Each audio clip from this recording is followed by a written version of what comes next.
এই জমিনে এই মানুষগুলো ব্যস্ত ছিল। আজ পৃথিবী ঠিকই আছে, ওরা আর নাই।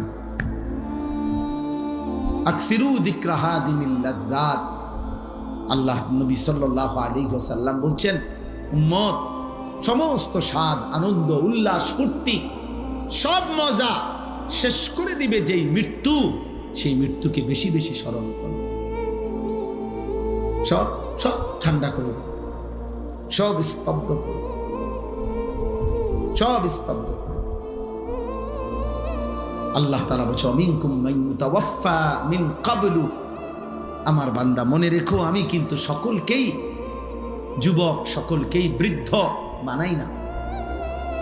মায়ের পেট থেকে বের করার পরে চলতি পথে আমি আল্লাহ তাআলা অনেককেই মৃত্যু দিয়ে ফেলি।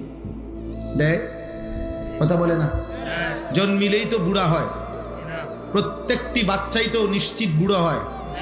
বুড়ো হয়? 3 বছরের বাচ্চা কবরে নাই, 3 দিনের বাচ্চা কবরে নাই, 6 বছরের বাচ্চা কবরে নাই। তাইলে তুমি কোন হিসাবে ভাবছো তুমি আরো 30 বছর বাঁচবা? আমাদের মাওলানা মুতালেব হোসেন সালিহি, আমার বন্ধু, মাওলানার ওর মেয়ে বাচ্চা হয়েছিল 1 মাস 1.5 মাস, 1 মাস হয়েছে মনে হয়। এই গত 3 দিন আগে এই বাচ্চা অসুস্থ ছিল, 1 মাসের বাচ্চা, 1 মাস। ঢাকা নিছে, মোহাম্মদপুর শ্যামলী বড় হসপিটালে ভর্তি করাইছে। আগের দিন রাত্রে আমারে ফোনে কইতেছে, আনিস